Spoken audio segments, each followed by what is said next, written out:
Good evening everyone. नमस्कार नमस्कारम। मैं कार्तिक गुप्ता आप सभी का एसजीआई कंपटीशन क्लासेस पर बहुत बहुत स्वागत करता हूं। आई होप सो कि आप काफ़ी अच्छे होंगे, मज़े में भी होंगे और ठीक भी होंगे।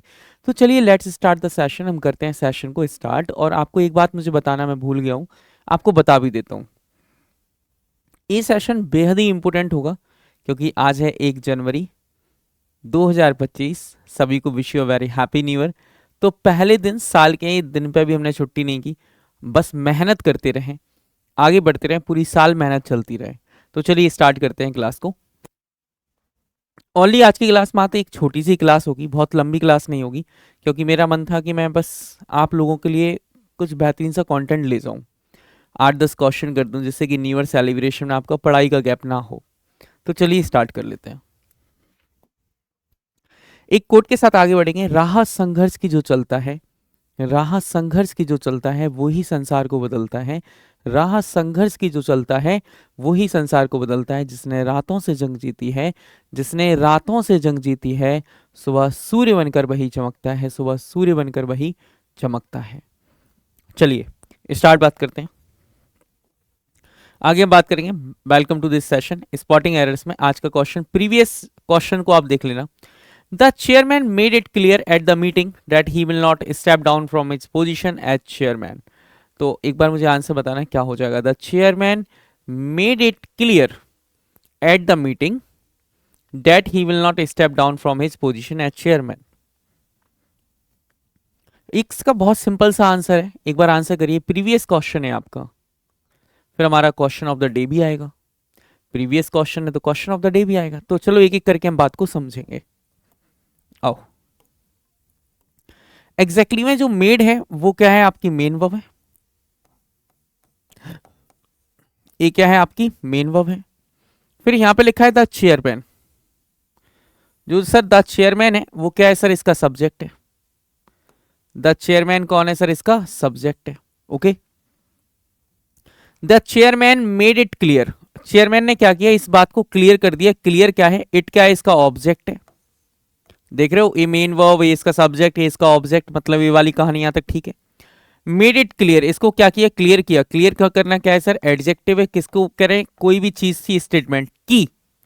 एट द मीटिंग, कहां पर किया है सर, एट द मीटिंग। तो देखो मीटिंग एक क्या है, पॉइंट है, तो बिल्कुल एट प्रेपोजिशन में बिल्कुल ठीक है।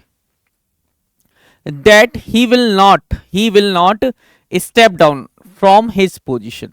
अब आपको पता होना चाहिए कि आपकी मेन क्लॉज मेड क्या है, वर्ब की सेकंड फॉर्म है। यदि सेकंड फॉर्म है तो यदि सेंटेंस आपका पास्ट से स्टार्ट होता है, सेंटेंस आपका पास्ट से स्टार्ट होता है, तो फ्यूचर का तो कोई कॉलम ही नहीं है। तो करेक्ट आंसर क्या होना चाहिए सर, बिल की भी हमें क्या लिखना चाहिए सर, बिल को हमें काटना चाहिए और यहां पर हमें लिखना चाहिए बिल की जगह पर वुड। क्या लिखना चाहिए सर, वुड लिखना चाहिए। क्लियर है कहानी इतनी। चलिए, तो आपका ये प्रीवियस क्वेश्चन हो जाता है। इसके बाद लिखा हुआ है my daughter in laws who are in Calcutta have come to visit us. एक बार आंसर देना क्या हो जाएगा, एक बार आंसर दीजिए। 41 का आंसर दीजिए, करेक्ट आंसर क्या होगा।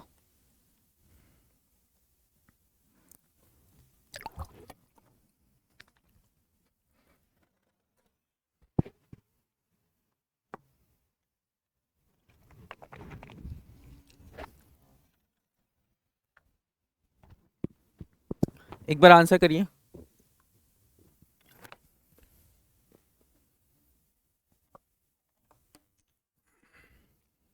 अब आपको पता है एग्जैक्टली में कंपाउंड नाउन होते हैं। जैसे कि एक वर्ड लिखा मैंने मिल्क केक। क्या लिखा मैंने, मिल्क केक। ओके, और एक जगह मैंने लिखा मिल्क, मैंने लिखा आपके सामने, यहां पर बात को समझना। एक जगह मैंने लिखा मिल्क केक और एक जगह मैंने लिखा बादाम शेक। क्या लिखा सर, बादाम शेक। अब एग्जैक्टली में यहां पर दोनों में यदि आप देखने की कहानी की कोशिश करेंगे तो एग्जैक्टली में दोनों ही वर्ड, चाहे वो बादाम शेक हो या मिल्क केक हो। ओके, केक क्या है, नाउन है, और मिल्क भी क्या है सर, एक नाउन है। नाउन प्लस नाउन को मिलाकर हमने क्या बना दिया, कंपाउंड नाउन बना दिया। क्या बना दिया सर, कंपाउंड नाउन बना दिया। ओके, एंड बादाम शेक में शेक भी क्या है सर, नाउन है। बादाम भी क्या है सर, नाउन है। और नाउन प्लस में नाउन मिलाकर हमने क्या बना दिया सर, कंपाउंड नाउन बना दिया। कंपाउंड नाउन में जो मेन वर्ड होता है उसका हमेशा प्लूरल बनाते हैं। अब यहां पर मेन वर्ड कौन है सर, मेन वर्ड है शेक। मेन वर्ड कौन है सर, शेक। मेन वर्ड कौन से हैं सर, मेन वर्ड या तो शेक है, या तो शेक है, या फिर केक है, या तो शेक है या तो केक है। ओके, इतनी बात याद रखना है। तो यहां पर क्या लिखा हुआ है, my daughter, my daughter in laws. अब इन्होंने लॉ, देखो इन क्या है, प्रेपोजिशन है। इन क्या है सर, प्रेपोजिशन है। लॉज जो है वो क्या है सर, इसका ऑब्जेक्ट है। इसका मतलब करेक्ट आंसर ये हुआ कि सर यहां पर तो ऑब्जेक्ट का तो बनेगा नहीं, प्लूरल बनाना है तो इसका लिखना पड़ेगा माई डॉटर्स इन लॉ। क्या लिखना पड़ेगा sir, my daughters in law who are. अब देखना, यदि मान लेते हैं डॉटर यदि सब्जेक्ट था तो आर नहीं सर एज आना चाहिए था। इसका मतलब डॉटर ऑलरेडी प्लूरल था इसलिए तो आर आया है। आगे देखो यहां पर क्या आया है, हैव आया हुआ है। तो हैव आया है तो इसका मतलब डॉटर प्लूरल थी ना कि लॉज प्लूरल था। तो इसका मतलब करेक्ट आंसर जो होगा वो यहां पर हमें क्या लिखना पड़ेगा, जैसे कि यहां पर लिखा हुआ है स्टेप मदर। क्या है sir, step mother. Step mother, यदि आप स्टेप मदर का प्लूरल बनाते हैं, यदि आप इसका प्लूरल बनाते हैं तो स्टेप मदर का जो प्लूरल बनेगा वो बनेगा स्टेप्स मदर। क्या बनेगा सर, स्टेप्स मदर नहीं बनेगा, स्टेप मदर्स बनेगा। क्या बनेगा सर, स्टेप मदर्स बनेगा। ओके, क्या बनेगा सर, स्टेप मदर्स बनेगा। क्लियर है कहानी यहां तक? यहां तक कहानी आई होप सो कि आपको क्लियर होगी।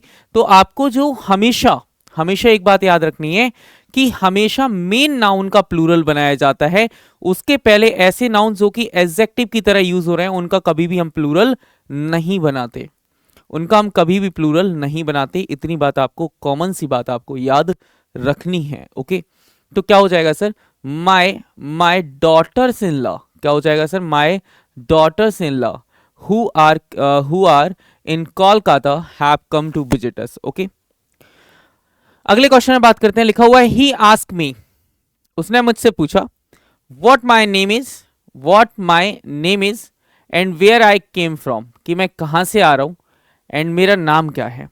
तो 42 का आंसर मुझे बताना है क्या हो जाएगा।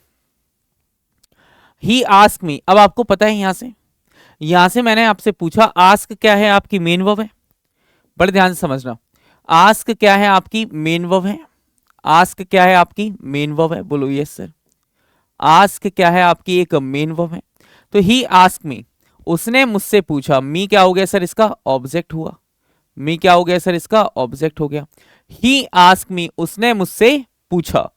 अब एग्जैक्टली में आपको पता है ही जो लिखा हुआ है यहां पर वर्ड लिखा हुआ है ही, एग्जैक्टली में बात करेंगे तो यहां से यहां तक जो क्लॉज दी गई है ना, एग्जैक्टली में ये मेन क्लॉज है। कौन सी क्लॉज है सर, ये आपकी मेन क्लॉज है। यदि ये मेन क्लॉज है तो अब यहां से कहानी को समझना है। यदि मेन क्लॉज है तो मेन क्लॉज किस में आएगी सर, पास्ट में आएगी। क्या आएगी सर, पास्ट में आएगी। यदि ये पास्ट में आएगी तो ये पास्ट में, तो अदर क्लॉजेस भी किस में जाएंगी सर, पास्ट में जाएंगी। यदि मेन क्लॉज पास्ट में है, यदि मेन क्लॉज आपकी पास्ट में है तो other clause should be in past. Other clause भी किस में होनी चाहिए, पास्ट में ही होनी चाहिए। क्या इतनी बात क्लियर है? तो इसका मतलब जो अदर क्लॉज लिखी हुई हैं, जैसे अदर क्लॉज यहाँ पर क्या क्या लिखी हुई हैं, आइए देखने की कोशिश करते हैं। यदि हम बात करेंगे अदर क्लॉज में कौन कौन लिखा हुआ है, अदर क्लॉज में लिखा हुआ है what my name is, what my name is and where I came from, where I came from. ये क्या है आपकी अदर क्लॉज है, ये क्या है आपकी अदर क्लॉज है। यदि ये आपकी अदर क्लॉज है, ध्यान रखना ये आपकी क्या है सर, अदर क्लॉज है।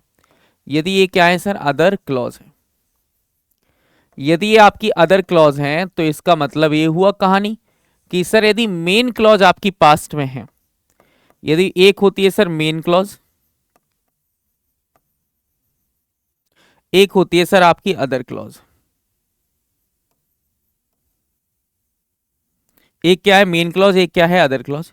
यदि मेन क्लॉज आपकी प्रेजेंट में है, यदि मेन क्लॉज आपकी किस में सर, प्रेजेंट में है, तो अदर क्लॉज किसी में भी हो सकती है, एनी किसी में भी हो सकती है। यदि आपकी मेन क्लॉज पास्ट में, यदि इसका मतलब पास्ट का मतलब क्या है, वर्ब की सेकंड फॉर्म में है। मेन क्लॉज वर्ब की सेकंड फॉर्म में है तो एग्जैक्टली में अदर क्लॉज भी वर्ब की सेकंड फॉर्म में होगी, पास्ट में ही होगी। ओके, यदि हमने कहा मेन क्लॉज यदि आपकी फ्यूचर में है, यदि मेन क्लॉज आपकी फ्यूचर में है, कहीं पर बिल और शैल लिखे हुए हैं, क्या लिखे हुए हैं सर, बिल और शैल लिखे हुए हैं। तो इसका मतलब जो अदर क्लॉज है वो भी किस में होगी सर आपकी, यदि मेन क्लॉज आपकी पास्ट में तो अदर क्लॉज भी पास्ट में होगी, यदि मेन क्लॉज फ्यूचर में तो अदर क्लॉज प्रेजेंट में होगी। मेन क्लॉज किस में हो जाएगी सर, प्रेजेंट में हो जाएगी। प्रेजेंट का मतलब क्या है सर, वर्ब की फिफ्थ फॉर्म का हम यहाँ पर यूज करेंगे। ओके, तो इसका मतलब यहाँ तक कहानी क्लियर हो गई होगी। आई होप सो, मैं ऐसी आपसे उम्मीदें करता हूँ यहाँ तक कहानी क्या होगी, क्लियर होगी। यदि यहाँ तक कहानी क्लियर है तो आपको यहाँ से समझना होगा कि यहाँ पर लिखा हुआ है वॉट माई नेम इज, तो आपको पता है इज नहीं होगा, what my name was. Okay, what name my was and where I came from. अब देखो केम भी क्या है, वर्ब की सेकेंड फॉर्म है सर, केम भी क्या है सर, वर्ब की सेकेंड फॉर्म है। बोलो यस सर। तो यहां पर आपको कहानी क्लियर हो गई होगी, यहां तक कहानी आपको क्लियर हो गई होगी, यहां तक किसी को भी कोई दिक्कत नहीं होगी। चलो आगे बात करते हैं। बहुत बढ़िया बहुत बढ़िया।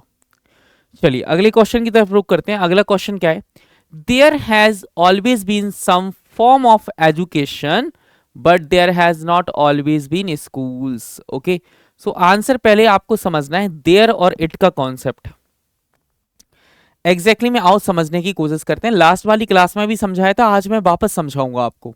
मुझे समझाने में कोई दिक्कत नहीं, मैं आपके लिए ही हूं। मुझे समझाने में कोई दिक्कत नहीं, मैं तो आपके लिए हूं। मैं तो चाहता हूं आज न्यू ईयर जो है 2025 आपकी आई है, तो 2025 आपके जीवन में बहुत सारी खुशियां लेकर आए, सफलता लेकर आए। क्योंकि जब जब हम नई साल को हम स्टार्ट करते हैं तो हम हमेशा इस मोटिव के साथ करते हैं कि हम उन सारी चीज़ों को बेहतरीन कर सकें, हम उन्हें अच्छा कर सकें। ओके, तो चलिए आगे हम बात करते हैं। There has always been some form of education but there has not always been schools, कि वहाँ पर स्कूल्स नहीं होते लेकिन किसी ना किसी फॉर्म में एजुकेशन जरूर होती है सोसाइटी में। चलिए आगे बात को समझेंगे। तो एक वर्ड आता है सर इट, एक वर्ड क्या आता है सर, इट। ओके, ये क्या रहा सर, इट। एग्जैक्टली में इट आपका एक प्रोनाउन है। इट क्या है सर, प्रोनाउन है। और जो इट है वो किसी ना किसी क्लॉज के लिए आता है, या फिर किसी ना किसी वर्ड डे के लिए आता है, या टाइम के लिए आ सकता है। ओके, तो यहां से आपको समझना है। और जो ये इट होता है ये सिंगुलर होता है। ये क्या होता है सर, सिंगुलर होता है। और यदि ये सिंगुलर होता है तो इसके साथ आने वाली वर्ब भी सिंगुलर आती है। इसके साथ आने वाली वर्ब भी कैसी आती है, सिंगुलर आती है। इसके साथ आने वाली वर्ब भी कैसी आएगी सर, सिंगुलर ही आएगी। ओके, अब आगे हम कहानी को और समझते हैं, डीपली समझने की कोशिश करते हैं। अब यहां पर आता है एक वर्ड आता है देयर। क्या आता है सर, देयर, THERE, देयर। क्या होता है sir, there. Okay sir, there का मतलब क्या होता है सर, देयर को यदि हम देखने की कोशिश करेंगे सर, जो देयर है वो एग्जैक्टली क्या होता है, एग्जैक्टली में देयर एक इंट्रोडक्टरी सब्जेक्ट होता है। There is a introductory subject. क्या होता है सर, इंट्रोडक्टरी सब्जेक्ट होता है। यदि देयर आपका एक इंट्रोडक्टरी सब्जेक्ट है, इसका मतलब ये किसी ना किसी सब्जेक्ट को इंट्रोड्यूस कराएगा। एक किसी ना किसी सब्जेक्ट को क्या कराएगा सर, इंट्रोड्यूस कराएगा। यदि ये इंट्रोड्यूस कराएगा तो इसका मतलब क्या हुआ सर, इसका मतलब कोई ना कोई इंफॉर्मेशन देगा। अब ये देयर यदि इंट्रोडक्शन है तो किसी ना किसी चीज का इंट्रोडक्शन देगा। अब ये इंट्रोड्यूस कराएगा या तो किसी नाउन को, या तो किसी नाउन को, या तो सर किसी वर्ब को, सॉरी, या तो किसी प्रोनाउन को, या फिर किसी जीरंड को कराएगा। किसको कराएगा सर, या तो किसी जीरंड को ही कराएगा, या तो जीरंड को कराएगा। यदि सपोज डेट के इनके बाद कोई वर्ब आती है, क्या आती है, इसके बाद कोई वर्ब आती है, तो वर्ब सिंगुलर होगी या प्लूरल होगी, it depends on these words. ये इस पर डिपेंड करेगी। वर्ब हमेशा नाउन के अकॉर्डिंग आएगी, वर्ब हमेशा प्रोनाउन के अकॉर्डिंग आएगी, या वर्ब हमेशा जीरंड के अकॉर्डिंग ही आएगी। ओके, ये कभी भी वर्ब देयर के अकॉर्डिंग नहीं आएगी, कभी भी देयर के अकॉर्डिंग वर्ब नहीं आती, क्योंकि देयर किसी ना किसी नाउन का इंट्रोडक्शन होता है। ओके, जैसे हमने लिखा यहां पर देखने की कोशिश करना, there has always been some form of education. यहां पर हम कहानी को समझने की कोशिश करेंगे। तो यहां पर क्या लिखा हुआ है सर, हैज। यहां पर क्या लिखा हुआ है sir, been. Has is a helping verb और been is a main verb. Been क्या है सर, आपकी मेन वर्ब है। बीन क्या है सर, आपकी एक मेन वर्ब है। अब यहां से हम कहानी को समझने की कोशिश करते हैं। यहां से हम कहानी को समझने की कोशिश करेंगे। तो एग्जैक्टली में देयर जो है वो किसी ना किसी इंट्रोडक्टरी सब्जेक्ट है। एक ऐसा सब्जेक्ट है सर इंट्रोडक्टरी सब्जेक्ट है। यदि ये इंट्रोडक्टरी सब्जेक्ट है तो इसका मतलब एक चीज बहुत क्लियरली मेंशन है यहाँ पर। क्या मेंशन है सर? एग्जैक्टली यहाँ पर लिखा हुआ जो लिखा हुआ है इंट्रोडक्टरी सब्जेक्ट, एग्जैक्टली में यहाँ पर एक किसके बारे में बता रहे हैं? There has always been some form. तो एग्जैक्टली में देयर यहाँ पर आ रहा है किसके लिए? सम ऑफ एजुकेशन के लिए। पहले वाला जो देयर है वो किसके लिए आ रहा है? Some form of education, some form of education, some form of education. Okay, अब आपको पता है सम फॉर्म ऑफ एजुकेशन क्या है? सर एजुकेशन तो अनकाउंटेबल नाउन है। एक ऐसा नाउन है सर अनकाउंटेबल नाउन है। और यदि ये अनकाउंटेबल नाउन है, कैसा नाउन है? अनकाउंटेबल नाउन है। तो यदि ये अनकाउंटेबल नाउन है तो इसके साथ वर्ब भी कैसी आएगी सर? सिंगुलर आएगी। इसके साथ जो वर्ब है वो कैसी आएगी सर? सिंगुलर ही आएगी। इसके साथ आने वाली जो वर्ब है वो कैसी आएगी सर? सिंगुलर आएगी। ओके, अब अगले देयर की बात करेंगे। अगले देयर की बात करेंगे यहां पर। तो यहां पर क्या लिखा हुआ है? There has not always been schools. अब अगला वाला जो देयर लिखा है ये वाला, ये किसके लिए आ रहा है सर? स्कूल्स के लिए आ रहा है। ओके, ये किसके लिए आ रहा है सर? स्कूल्स के लिए आ रहा है। यदि ये स्कूल्स के लिए आ रहा है तो यहां पर आपको पता है हैज क्या है सर? हेल्पिंग वर्ब है। और बीन क्या है सर? मेन वर्ब है। बीन क्या है सर? मेन वर्ब है। ओके, अब यहां पर आपको पता होना चाहिए कि यहां पर जो देयर है, एग्जैक्टली में जो देयर है, देयर की हम बात करेंगे। यहां से समझना कहानी को। जो सेकंड देयर है, जो क्या है सर? सेकंड देयर है। तो सेकंड देयर किसके लिए आ रहा है सर? सेकंड जो देयर आ रहा है वो आ रहा है सर स्कूल्स के लिए। अब आपको पता होगा सर स्कूल्स क्या है सर? प्लूरल है। स्कूल्स क्या है सर? प्लूरल है। और यदि स्कूल्स जो है वो प्लूरल है, इसका मतलब क्या हुआ? इसका मतलब तो ये हुआ कि यहां पर वर्ब प्लूरल आना चाहिए। तो हमें काट के यहां पर क्या लिखना चाहिए sir? There have not always been schools. Okay, क्या करेक्ट आंसर क्लियर हुआ यहां तक? यदि आंसर एक बार क्लियर हुआ हो तो प्लीज मुझे बता दीजिए, फिर हम आगे की तरफ रुक कर लेते हैं कि आगे और कैसे कैसे क्वेश्चंस आते हैं और कैसे हमें उन्हें डील करना है। ओके, चलिए आगे हम कहानी को समझेंगे। यहां पर लिखा हुआ है at the annual function, at the annual function of the school. Annual function था स्कूल का। The principal advice to the students to be ideal citizen. अब यहां पर एक एक शब्द को बड़ी बारीक तरीके से देखेंगे। ठीक है, बड़े बारीक तरीके से देखेंगे। शायद ही है ऐसा कोई कॉन्सेप्ट जो मैं आपको छोड़ रहा हूं। सारे के सारे कॉन्सेप्ट कवर अप हो रहे हैं। ये करीब करीब ऐसे मतलब 500 क्वेश्चंस का पूरा सेट है।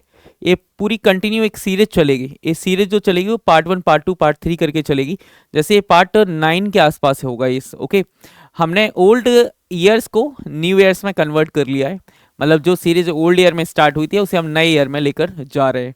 90 दिन की पूरी की पूरी सीरीज है। ओके, आगे हम यहां से कहानी को समझेंगे।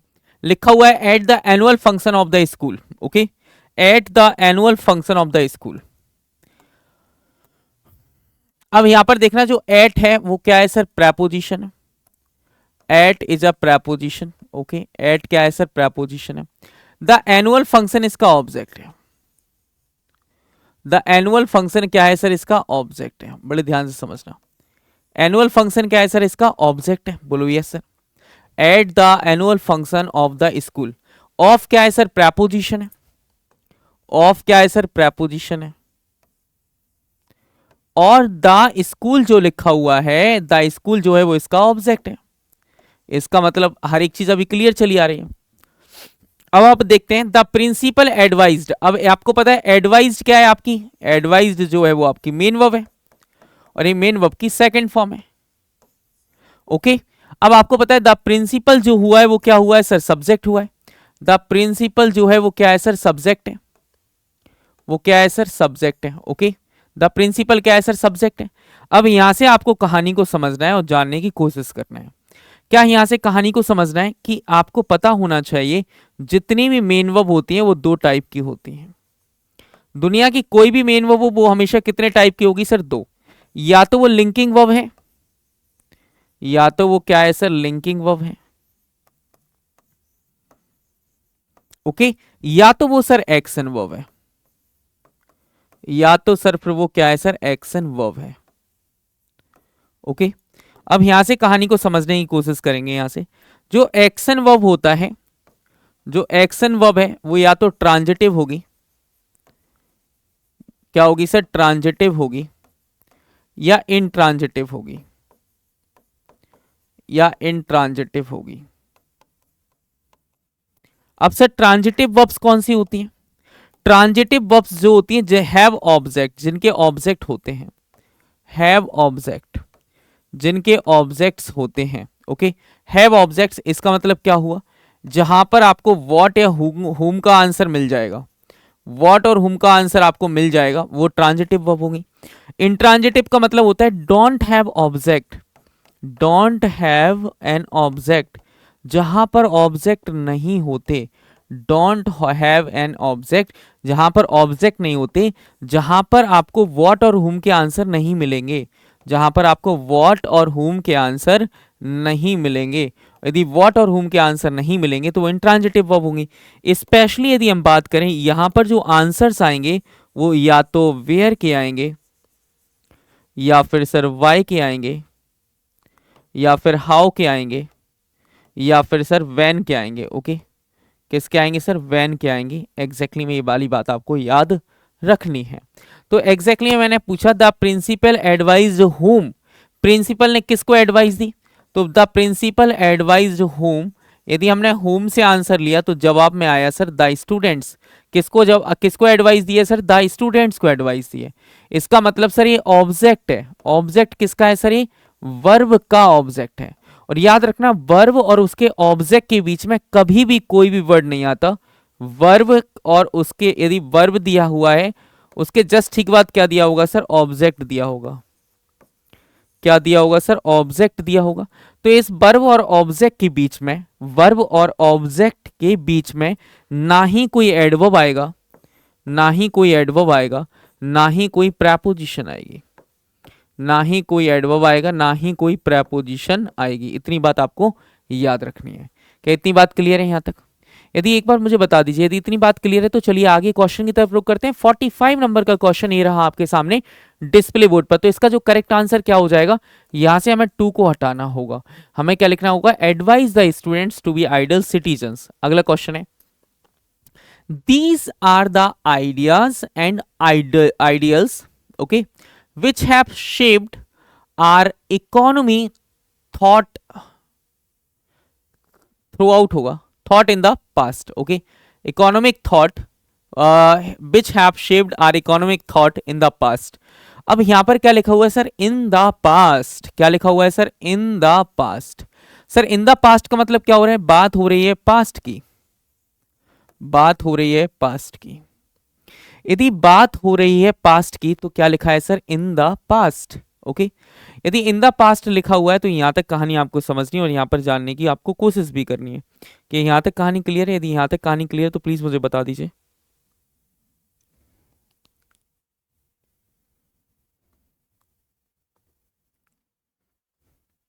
चलिए, लिखा हुआ है these are the ideas and ideals which have shaped our economy in the past. अब आपको यहां से पता है, क्या पता है कि सर जैसे ही कहीं पर लिखा है एगो, क्या पर लिखा है सर एगो, या फिर सर लिखा है सर अर्ली, या फिर लिखा है सर यस्टरडे, क्या लिखा हुआ है सर यस्टरडे, या फिर लिखा हुआ है इन 2009, इन 2009, या फिर लिखा हुआ है इन 2008, इन 2008, या फिर लिखा हुआ है in past, in past. Okay, etcetera etcetera. Okay, तो इसका मतलब क्या हुआ, ये सारे के सारे जो वर्ड्स हैं ये डिनोट करते हैं these denote past time, denote past time. ये पास्ट टाइम को क्या करते हैं सर, डिनोट करते हैं। ये पास्ट टाइम को क्या करते हैं सर, डिनोट करते हैं। ओके, अब इसका मतलब क्या हुआ, यदि ये पास्ट टाइम को डिनोट करते हैं तो इसका मतलब इनके साथ वर्ब की सेकंड फॉर्म का यूज करेंगे। यदि वर्ब की सेकंड फॉर्म का यूज करेंगे, पास्ट इंडेफिनिट का यूज करेंगे, पास्ट इंडेफिनिट का यूज करेंगे। यदि सरकार इनके बाद पास्ट इंडेफिनेट का यदि आप यूज करते हैं तो आपको पता होना चाहिए बहुत अच्छे से, हम यहां पर हैव नहीं लिखेंगे, ओनली सिंपल सब वर्ड लिखेंगे। These are the ideas and ideals which shaped our economic thought in the past, which shaped our economic thought in the past. Okay, क्या इतनी बात क्लियर है? लॉक करें? क्या लॉक करें? तो जवाब होगा यस सर, कर दीजिए लॉक, कोई दिक्कत नहीं है। डन। चलिए अगले क्वेश्चन पर आते हैं। लिखा हुआ है India's problems are not similar with those of the other countries in several ways. India's problem are not similar with those of other countries in several ways. 46 का आंसर मुझे बताना क्या हो जाएगा? अब यहां पर लिखा है सिमिलर विथ, आपके पास आपको पता है सिमिलर के साथ क्या हम विथ का यूज करते हैं? नो सर, हम सिमिलर के साथ टू का यूज करते हैं। सिमिलर टू हो जाएगा, क्या हो जाएगा सर? सिमिलर टू हो जाएगा। क्या लिखेंगे? सिमिलर टू होता है, सिमिलर विथ नहीं होता। हमें बोलने में विथ ज्यादा कंफर्टेबल लगता है, इंस्पाइट ऑफ किसके? Instead of with. Okay, two, sorry. आगे हम बात करते हैं, अगला क्वेश्चन है he had lost a ring in the sand and I helped him search for it. It was like a look for a needle in a haystack. Okay, मुझे answer देना क्या हो जाएगा? Okay, he had lost a ring in the sand. Okay, I helped him search for it, but it was look नहीं होगा, looking for होगा। Okay ठीक है, लाइक अ लुकिंग फॉर। ठीक है, यहां पर देखना है, यहां पर एक बार करेक्ट आंसर देना क्या हो जाएगा? फर्राक से करेक्ट आंसर दीजिएगा। देखिए एक एक करके कहानी को समझते हैं, एग्जैक्टली मैं आपको पता होना चाहिए। यहां पर करेक्ट आंसर क्या हो जाएगा? आ लुक नहीं होता सर, लुकिंग फॉर होता है। क्या होता है सर? लुकिंग फॉर हो जाएगा। लुकिंग फॉर का मतलब होता है सर्च करना। ठीक है, चलिए अगले क्वेश्चन पर आते हैं। अगला क्वेश्चन है the Gangas and its tributaries, the Gangas and its tributaries constitute one of the largest river system. One of the के बाद नाउन क्या आता है सर? प्लूरल आता है। One of the largest river systems हो जाएगा। ओके, चलिए अगले क्वेश्चन की बात करते हैं। अगला लिखा हुआ है the sudden change of place affected her health. Okay, the जो सडन चेंज है तो आपको पता है इसका अफेक्ट का मतलब होता है प्रभाव, एक होता है प्रभाव डालना। यदि हमें वर्ब की तरह यूज करना हो तो अफेक्टेड होता है, इफेक्टेड नहीं होगा। अफेक्टेड होगा, इफेक्टेड नहीं होगा। क्या हो जाएगा सर? अफेक्टेड हर हेल्थ। चलिए ये आपका रहा आपका क्वेश्चन ऑफ द डे। चलिए तो आज की क्लास हमने बस एक छोटा सा सेशन आपके लिए रखा था जिससे कि आप आसानी से पढ़ पाएं। आज ऐसा ना हो कि आप ऐसा सोचें कि हमारी तो कोई क्लास ही नहीं हुई है, नहीं, सारी क्लासेस आपकी होंगी आज। ठीक है, एसजीआई की पूरी टीम तहे दिल से आपके साथ खड़ी हुई है, तहे दिल से आपके साथ मेहनत कर रही है। तो मेहनत करते रहिए, आगे बढ़ते रहिए, यही तो ज़िंदगी का सिलसिला है और यहाँ से हमें चीज़ों को बहुत अच्छा भी करना है। तो चलिए हम मिलेंगे आपसे किसी नेक्स्ट सेशन में। अगेन सभी को wish you very happy new year 2025 and welcome this year very warm heart and keep and attend yourself in towards of hard working. चलिए बाकी bye bye, take care, thank you.